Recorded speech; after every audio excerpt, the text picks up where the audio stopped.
What's going on, everybody? Welcome back to Talkin Sports with Jake. Hope we're all doing well. Let's talk about the NBA playoffs, which continues. We're going to backtrack to Friday. Knicks beat the Sixers 108-94 in Game 3 to get 3-0 series lead. Fans took over the Philadelphia building, and we had MVP for Jalen Brunson in Game 3. Knicks win by 14 in Game 3, and we're going to have RedBox join us this afternoon. I'm going to talk to him in about a week or so. What's going on, Redbox? How's it going, Redbox? How you doing this afternoon? Not too bad. It was quite a weekend for sports, that's for sure. Yeah, we had a lot going on. I'm talking about the NBA playoffs right now. Which I have been mostly. I've watched the Piston series, and nothing else has, quite frankly, been worth it. Yeah, I mean the Knicks. So unless you're a Knicks fan, that series has been very boring. Yeah, Was very Thunder boring. has been boring. Yeah, that's been boring. Thunder just clothesline them. Spurs, Timberwolves been kind of interesting. Even Detroit and Cleveland. Yama's been making that one Yeah. interesting. Even Yama, and to his credit, Mike Tirico. yeah, and then the Detroit and the Cavs hasn't even been that interesting, to be honest. Really been the only highlight. I mean, the Knicks, or not the Knicks. They got it done yesterday, Yeah, they did. as expected. Yeah, I think. definitely. I definitely against Philly. Well, Saturday night there was UFC, which I was. Okay. I'm big into that. I don't know if you're a fan, but I typically don't watch. I saw Sean Strickland one, which a lot of people were he did. happy about. He was a huge dog in that one. He was a plus 350 dog. Yeah, I heard it was like, people were kind of rooting for him, but not expected to win. But I saw that he won. Gave a very weird post-fight interview. That might have been. I don't know if you saw it. It wasn't even on brand Sean Strickland. It was just Really? strange. Wow. It was just strange. But yeah, NBA playoffs. I'm going back to Friday and this weekend. Spurs beat the Timberwolves in Game 3, 115-108, 39-15, and 5 blocks from Wembanyama, 32-14 and 6 from Edwards in the loss. Spurs go up 2-1 at this point. Saturday, Cavs beat the Pistons 116-109 to get on the board, avoid the 0-3 hole. 35 and 10 boards from Donovan Mitchell, 27-10 10 for Kate Cunningham in the loss. Thunder continued to dominate the Lakers, 131-108 in Game 3. AJ Mitchell, I hope I'm pronouncing it right. AJAY Mitchell had 24 10 assists in the game. Comes out of nowhere. Another Brielle, they would win 131-108. And then yesterday, Knicks finished off the Sixers, absolute ass kicking, win 144-114. They win by 30, had at least 38 points in each of the first 3 quarters. Rested everybody in the fourth quarter. They win by 30. Cat 17 and 10 assists in the game. Only played 20 minutes because he's all year he had to. The leading scorer was Deuce McBride, who had 25 points on 7 threes, 22 for Jalen Brunson on 6 threes. Knicks absolutely dominated. Sweep the Philadelphia 76ers and send the absolute dickhead Joel Embiid and his stupid crybaby fans and crybaby team home in 4 games. It was glorious to watch. Redbox, I know you obviously can't see me right now, but Foursquare Sports in the chat just said belt to ass. What's going on, Matt? But yes, but that is what it was. It was glorious to see Knicks move on to the Eastern Conference Finals for the second year in a row. They went 25 years without any ECF appearance and now are in the ECF 2 years in a row. Philadelphia season comes to a close. And Timberwolves beat the Spurs 114-109. Wembanyama gets thrown out of the game in the second quarter for elbowing last read in the face. Pretty warranted. It was definitely done on purpose. I know he was getting hacked all game, but can't do. Definitely warranted. It had to happen. Yeah, first of all, the guy's 7'5". Just to be like eye level of anybody has to bend down. So clearly done on purpose. And but he will not be suspended or fined for it, so he'll be okay for Game 5. And but 36 points for Anthony Edwards, including 16 in the fourth quarter. He really stepped up, even on a bum knee. So kudos to Anthony Edwards, who was back in the starting lineup, played 40 minutes. I guess he's off the bench restriction, which is good for the Timberwolves. So Timberwolves, even with Dante DiVincenzo out, Anthony Edwards playing the first two games, he played very limited minutes, and he didn't even start. And he is, of course, playing not at 100%. He went out and balled out last night, so kudos to him. And that series is at 2-2 tonight. 8 o'clock, Pistons and Cavs on NBC. Game 4, 2-1 Detroit. And 10:30, Thunder look to complete the sweep. They have not lost a game yet this postseason. Against the Lakers, they lead 3-0. That game will be on Amazon Prime Video. I will be watching game 4 tonight, most likely of the Pistons series. We'll see. We'll see what happens, but I imagine I watched the first half of the game on Saturday. If the Pistons had not just completely collapsed in the second quarter, they would have won that game. Yeah, that was close pretty much the whole game, but Pistons really struggled down the stretch. Like you said, they probably should have won the game. They really should have. But moving forward, we're about to put on mute for a minute here. The Dallas Mavericks have hired a new general manager to serve under Masai Ujiri. They are hiring Mike Schmitz as their next general manager. Schmitz is known for his scouting and his just his eye for talent overall. I saw the Mavs sign Ujiri. Obviously they bring in Ujiri to be the team president. Like, obviously, long time. Yeah, did a great job in Toronto. Obviously, built that championship team in 2019. He's now in Dallas. The GM on him will be Mike Schmitz. He, for a while, actually worked for ESPN as an NBA draft analyst. He's been the Portland Trailblazers assistant general manager since 2022. He's regarded as a top talent evaluator. He's going to be the general manager to serve underneath Masai Ujiri in Dallas. Yeah, I mean, he was the reason we had a championship in 2019. Yeah, he's very accomplished. I don't know about the sole reason, but yeah, very accomplished executive. He's also the ultimate governor of Dallas. I'm not sure exactly what that means, but he's running the show in Dallas now. That's what I do now, and he makes his first big hire, bringing Mike Schmitz to be the general manager. Haven't heard anything about the staff of Jason Kidd. I'm assuming he's coming back as coach. We'll see what happens. But Steve Kerr is officially going to come back to the Golden State Warriors. He considered stepping away from the Warriors and maybe retiring from coaching. His contract ended. He signed a new 2-year deal with the Warriors. He will remain the highest paid head coach in the NBA currently. He made $17.5 million last year. They haven't released the financial terms exactly, but he was the highest paid coach last year at that number. Whatever number he's at, he will remain the highest paid coach in the league. Basically going to let Steve Kerr stick around as long as he wants without... It looks like it. That's what it looks like. Is there ever a performance review for him, or does he just eternally have the Warriors coaching job until he decides he doesn't want it anymore? It appears that it is the latter, RedBox. It appears he's just gonna run the show on the court until he doesn't want to. There's been rumors for a couple of years. Is he gonna step away? There are some strong rumors that he was considering it. In fact, he got offered a $7 million a year TV role that he turned down. Now, granted, it looks like he got a lot more than that to go back and coach the Warriors. But yeah, these last few years they haven't been very productive at all. NBC, right? I don't know who it was with. I'm assuming it was NBC. That's who I would think it would be with. But he got offered a pretty big deal to go do TV, which I think he considered. He definitely considered stepping away from coaching.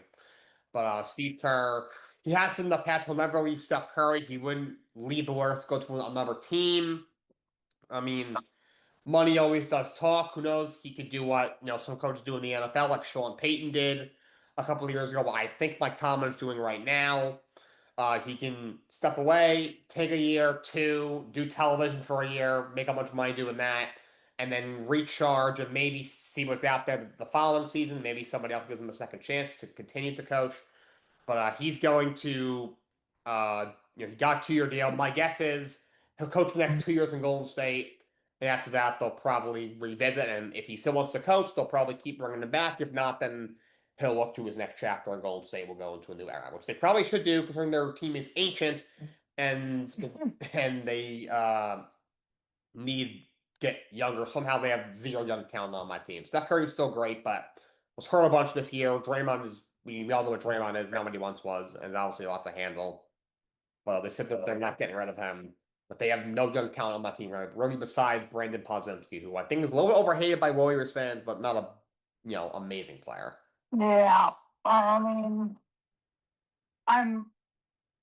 I don't know how long has he been their coach now, Steve Kerr? He's been there for this whole run. I think his first year was around 2014. So it's been, 11, 12, maybe 13 years. He's been there a while. Yeah, I mean, I suppose he's consistent. Like that's the problem. They need to build a new team. Yeah, their team's just old.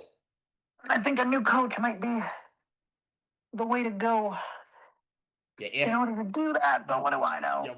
yeah, once they go into a new era, I would think, they would look at it and be like, look, we're just going a different direction. Like, I appreciate the four rings, but we're just going a different direction. Our youngest, our best players are 37 years old. Yeah. But moving along, NBA draft lottery came out last night. Gonna go from 14 and then up. The Charlotte Hornets got the 14th pick. Miami Heat got the 13th pick. Oklahoma City Thunder have the Clippers pick still from the Paul George trade. So they had pick 12 in this draft. The Golden State Warriors were at 11. The Milwaukee Bucks were at 10. The Dallas Mavericks were at 9. The Atlanta Hawks had the Pelicans pick from the trade last year to when the Pelicans moved up for Derek Queen. So the Hawks have the 8th pick. The Kings got hosed a bit. They ended up with the 7th pick. The Nets got hosed a bit, which is kind of funny, as someone who does not like Nets at all. They had the 6th pick. The Pacers' top 4 protected pick falls out of the top 4. So the Clippers, from the Vika Zubac trade, do end up with a high pick. They have the 5th pick via the Indiana Pacers. And the top 4 is the Chicago Bulls. They jump up to 4. The Memphis Grizzlies jump up to number 3. The Utah Jazz have number 2. And the Washington Wizards will have the 1st overall pick. If I was them, I would take AJ DeBance. That's what it seems like is going to happen. We still have about a month till the draft, but the Washington Wizards won the lottery, and they will have the 1st overall pick in the draft. Oh yeah, I mean the Wizards. I feel like they're just in eternal rebuild. Yeah, that's what they've been for a while. Granted, they have a couple of pieces. Alex Sarr was a recent top 2 pick. Keyshawn George and Trey Johnson are recent top 10 picks. We have Anthony Davis. I mean, he's damaged goods at this point. I don't know if he'll play even 50 games in a year. But if you Anthony Davis is like he can't even stay healthy. Yeah, if you can find a way to play even 65 games, you have Trae Young, obviously, who didn't play for them last year, was hurt / them tanking. Yeah. Maybe the new 65 game eligibility requirement will do something for them. Hopefully, but they should be a competitive team next year. Now you're going to add AJ DeBansta and with the 1st pick, who should be a really good player in this league for a long time. So the Wizards could be real competitive and plucky next year. We'll see what happens. The East will get better. They've been bad a long time. Seems like they'll start to figure it out. Things go haywire for them, but yeah, the East is slowly on its way back. yeah, it's going to be better. I mean, the Indiana will be better with Halliburton back and all that. I'm sure. I mean, like teams like the Bucks are going to trade Giannis, and they probably won't be good for a while. But like you said, Detroit's got a good young group that's coming up. So is Toronto. Let's see a dynasty in Detroit. Honestly, It's if they keep the way they're going. We'll see what happens the rest of the series against Cleveland. I'm assuming they're going to finish Cleveland off, and I do think they will win that series and meet the Knicks in the Eastern Conference Finals. But Cade Cunningham has turned into a stud. They got a lot of good young talent. They have draft capital. They keep building this. The guys continue to get better. Detroit should at some point win at least one championship. I mean, I see them going up 3-1. I don't think they're going to make the same mistake they did Saturday. I think they want to come home and they want to finish this in 5 games. Yeah. Now that New York's already waiting for them. Foursquare Sports said Detroit is lucky the Magic choke. That is true. They were up 3. They were down 3-1 against Orlando. obviously Orlando with 23 missed shots in a row in Game 6, which I don't know how that's possible in the NBA. Um, did benefit from that. But McCade, who was very bad games 2 through 4, averaged 36 the last three games of that series, had 45 in Game 6. He's looked good in this series. I mean, he had 27-point triple-double in one game that they lost against Cleveland. They're playing well. Obviously, they're the next biggest threat. Always have been. But yeah, they have a really good young group, and he should get a lot better. But Washington should be a playing team next year. At least. At least, yeah, you're right. At least. At least. But that was the draft lottery. Moving along, we're going to do a bit of a random sports dump here. Uh, we're going to take a look at baseball. Guardians make a trade with the San Francisco Giants. Guardians acquire Giants catcher Patrick Bailey. They send pitching prospect Matt Wilkinson and the 20th overall draft pick in the upcoming draft. So not often drafts are traded in baseball, but that's what happened here. So Patrick Bailey, he is an outstanding defensive catcher. He has won a Gold Glove on each of the last two seasons, but he is a terrible hitter. He has over 1,200 career at bats, a 611 career OPS, 224 career average. He had 233 his rookie year and 23 in 97 games, 121 games in 2024, hit 234, 637 OPS. Last year hit 222 with a 602 OPS. This year threw obviously very early, only has 82 at bats so far through the first 30 games, but he's hitting just 146 with a 396 OPS. So he's been almost unplayable at the plate. Obviously, brings a lot of defensive value. He heads to Cleveland. The pitching prospect that Giants get back, Matt Wilkinson. Last year was not very good in high A ball, had a 4.76 ERA in 25 starts. 104 innings, had not had 117 strikeouts, 45 walks. Is off to a good start this year in Double A. In Double A, he has a 1.91 ERA in six starts. He's allowed only 5 runs and 28 in the third innings. Has 36 strikeouts against 9 walks. He's 23 years of age. He pitched in the World Baseball Classic for Canada very briefly. Um, he pitched. Recognized that Yeah, so somewhere. he pitched only in two games. No runs allowed, 2 lost, 4 strikeouts, and 2 2/3. So very briefly pitched for Canada in the World Baseball Classic. But so like I said, near 5 ERA in high A ball is not good at all. But No. 10th round pick by Cleveland in 2023 out of Central Arizona. But he has looked good this year at Double A. But it's I guess trending in the right direction. And he heads to San Francisco along with that draft pick. And then sad news, Bobby Cox has passed away. He passed away a couple days ago. One of the greatest, yeah, one of the greatest managers of all time. Was in Toronto for a while, spent 4 years in Toronto from 82 to 85. The highlight of his tenure was going to the American League Championship Series with Toronto in 1985, losing to Kansas City that year in 7 games. He actually had 2 stints with the Braves, started with them from 78 to 81, wasn't great, but was with them from 1990 all the way through 2010. He won 14 straight division titles with the Atlanta Braves at one point from 95 through 2005. Or, no, not 14 straight, but 14 total. They won 11 in a row from 95 to 05. They won 14 and 15 years from 91 through 05. The only year they didn't win it was in 1994. That was that's why. That was the strike year. So yeah. So the Montreal Expos would have won. Right, yeah. So that's when the Expos got screwed and in the strike year of '94. But 91 through 05 won 14 straight division titles, won the World Series in 2000 and to me in 1995, beating Cleveland in the series. They got back to the series in the following year in '96, lost to guess who? The New York Yankees. Had a couple of other runs, got to the pennant in 97, in 98, 2000, and 01. They lost to the Florida Marlins in 97, lost to the Padres in 98. They got to the series again in 99, lost to the Yankees again that year. They got to the pennant in 01, lost to Arizona. That was the year that Luis Gonzalez hit the game-winning hit against Mariano in the World Series. And they had a bunch of first-round exits in 2000, lost to St. Louis, and 01, lost to Arizona. Or not 01, 02, lost to San Francisco. And then 03 through 05 lost in the division series as well.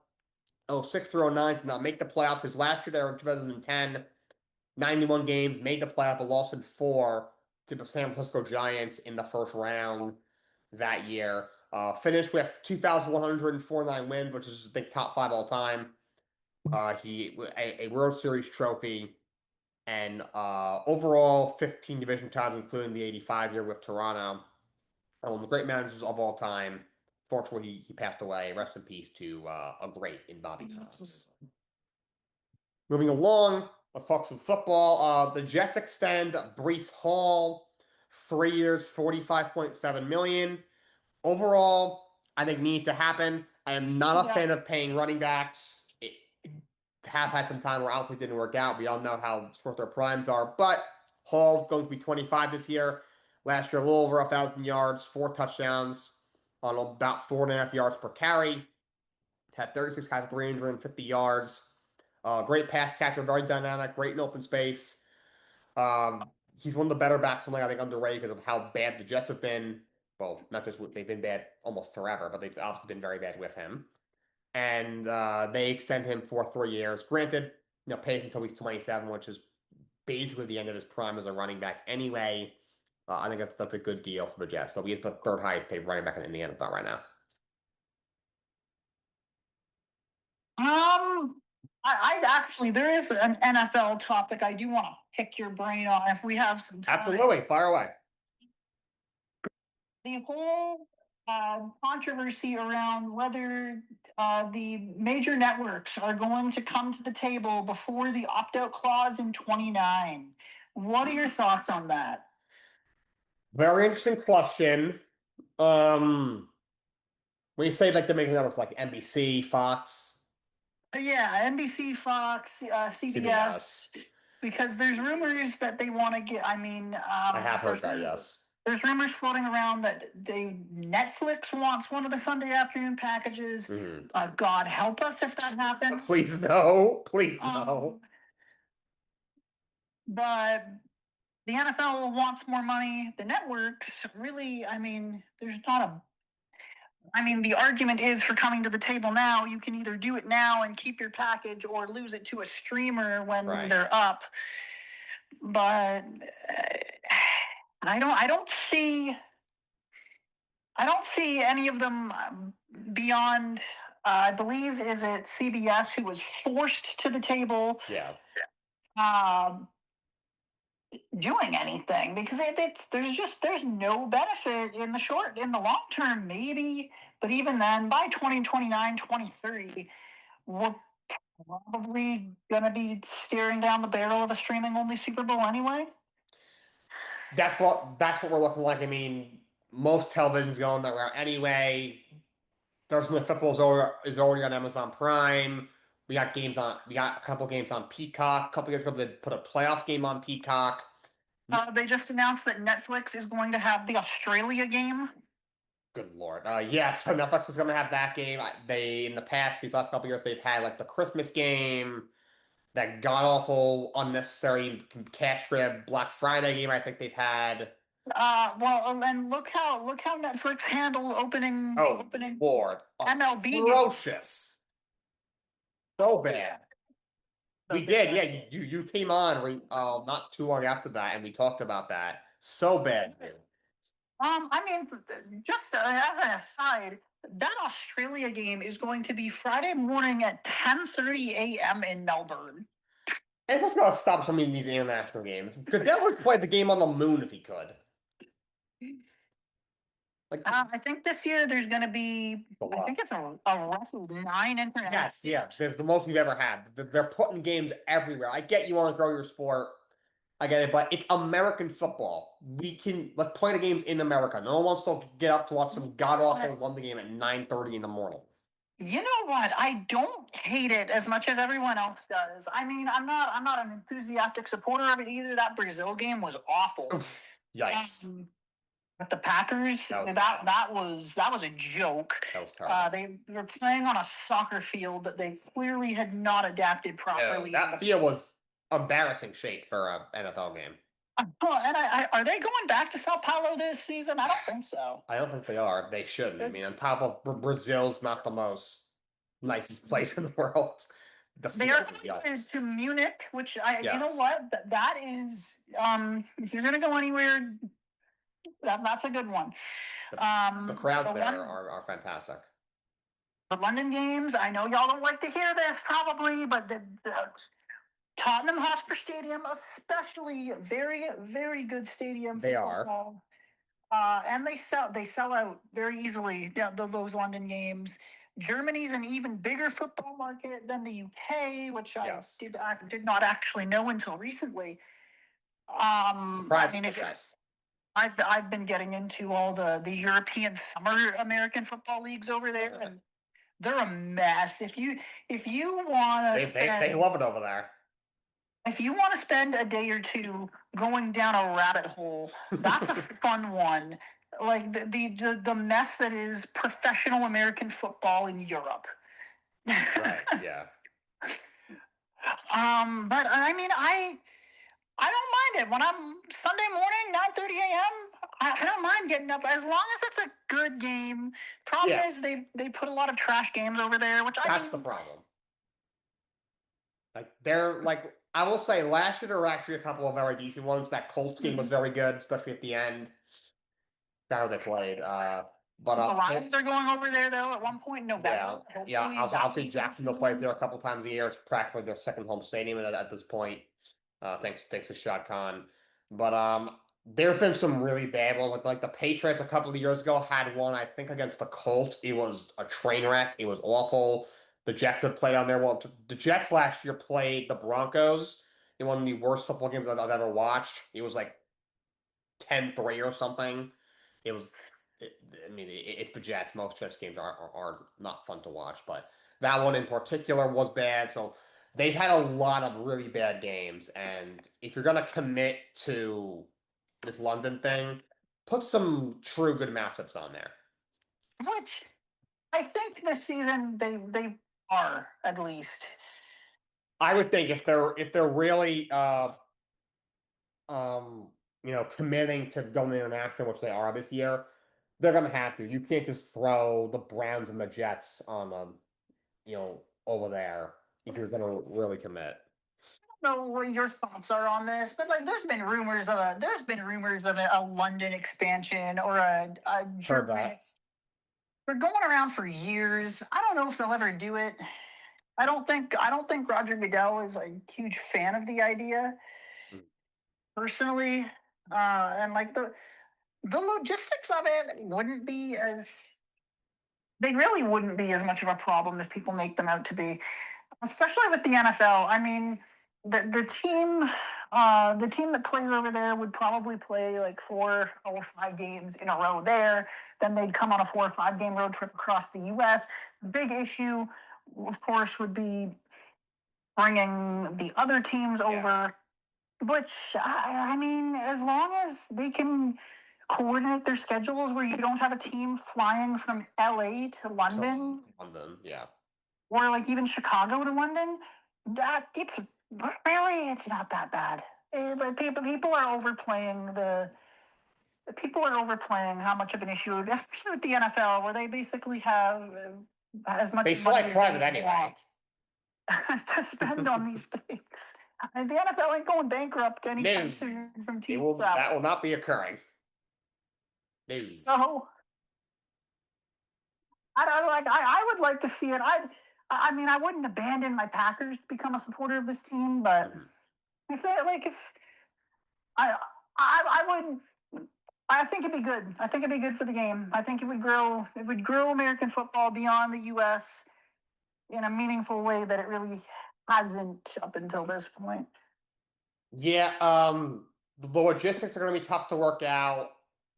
I There's two teams that pop out to me that I think just might be in London in the next 10 years. One of them is the Jacksonville Jaguars. Matt from Foursquare Sports mentioned in the chat before he mentioned the cable TV is dying. Yes, it is. It's going to be dead soon. He mentioned that Jacksonville, is a frequent visitor over there. They play 2 games a year. Their games are hit or miss. That's also true. Talk about Goodell's trying too hard to make this international. I kind of agree to an extent there as well. But he made three good points there. I really think Jacksonville may move over there. Shad Khan has pondered the idea in the past. Seems like he's, a few years ago he was like really considering it. It seems like he's kind of, put the idea down for now, but I think it's still in the back of his mind. He plays 2 games there every year. I could see him doing it. I could see Woody Johnson running the Jets into the ground and moving them to London.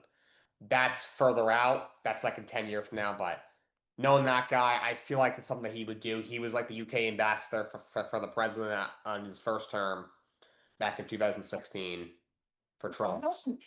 I mean, neither of those would require any conference realignment either. Yeah, so like I have a feeling that those two things might happen. More certain about Jacksonville. They might actually. I don't know, but that would be interesting. I think there'd be lots of resistance to there'd be more resistance to the Jets moving over. There would definitely be more resistance to them. Jacksonville, honestly, I don't know how many people would object to that. They may object to the logistics of a London team in the first place. Jacksonville specifically, I don't think many people would care. No. It's Jacksonville. I've never heard someone say, "Oh yeah, I'm going to Jacksonville," for the weekend. I've never heard that. The Jets would obviously be a tougher case. I mean, as a fan of the team, I mean, Washington makes me gouge my eyes out, but I don't want my team to leave me. Yeah, as annoying as they are, they're kind of a legacy team. Yeah, so like I don't want them to leave, but like I'm not saying they're good. They haven't won more than 5 games and consistently in years. They're probably the worst organization in sports, but um I don't want them to leave me, but that's a whole other story. But as for your original question about the networks, I have a feeling we're gonna really go down the screaming hole even further with the NFL. And honestly, I'm fine with so long as they just keep Netflix away from it all. I really like if they put the games on Prime and Peacock, I'm not entirely upset about that. Prime games have been good. I mean, up here it's an entirely different arrangement, which supposedly is changing at the end of this period. Okay. But like we get all the Prime and Netflix and Peacock games on TSN up here, which I mean it's great for us. We also get like 70% of the afternoon games on over-the-air television here, which you guys I know do not. Just the way it works, they'll put all the major matchups on CTV, usually a crappy one on TSN, and then in the late window you get pretty much all the games. So unless you're a fan of a specific team that's not the Packers, Vikings, Lions, Patriots, Seattle, or Vikings, there's really no reason to get League Pass. Yeah, there really isn't. But yeah, I think we're going to be pretty much full streaming very soon in the NFL, and just overall. Well, now the Rams too are getting pretty good airtime up here because Matthew Stafford, but yes, moving along towards the end here, Juwan Jennings has finally found a home. He signed with the Vikings a year, guarantees him $8 million, can get up to $13 million. Solid receiver. He'll be 29 this coming season. Spent each of his first 5 seasons in San Francisco. Best year of his career was 2 years ago, when he had 77 catches for 975 yards and 6 touchdowns. Last year, 55 catches, 643 yards, a career high, 9 touchdowns. He's a solid receiver. The Vikings got another weapon. I don't know how that's going to work out with Kyler Murray. My hopes aren't very high. I just don't think Kyler is it. There's lost some pieces on the defensive side of the football in the offseason. I don't think they're going to be as good as people say. But Kyler's got no excuses. He's got more weapons. He knows what to do with over there. Juwan Jennings hops on in Minnesota. We have the Chargers signing David Njoku, a year up to $8 million. That just happened today. He's older, was hurt a lot last year, but still a solid pass catching tight end. He goes to the Chargers. That gives them a true tight end one, and you also have Orain Gatson, who was your tight end one last year, youngster. He'll be the tight end two this year behind David Njoku. Steelers extend their kicker, Chris Boswell, 4 years, $28 million, makes him tied up Brandon Older for the highest paid kicker in the NFL. He's a very good kicker, been there for a while. Steelers gives him a long-term deal. Giants and the Cowboys has been announced to be the Sunday Night Football game in Week 1. I feel like they play on Sunday Night Football every single season. Kind of tired of it, but is what it is. Not surprised now that John Harbaugh is the Giants coach. I'm sure the Giants will get even more primetime games. And Dallas will always get primetime games as long as they are living and breathing in Dallas, because they are Dallas Cowboys. Indeed. And last two things, I'll get this out of the way. I know RedBox not into wrestling, but Asuka, famous women's wrestler, looks like she's retired after her reaction after her last match of VL Sky. Looks like she's done with WWE. Could see her going back to Japan and doing something small, but looks like she's pretty much retired. So it's a shame it came up so quick, but I don't blame her for being done with WWE. I am done watching it. If I'm done watching, someone like her who's 44 years old should probably be done wrestling as well. So, congratulations to Asuka if that was it for her, which looks like it was. And last thing, the NFL and the referees have agreed on a new collective bargaining agreement that will run through 2032. We don't have to.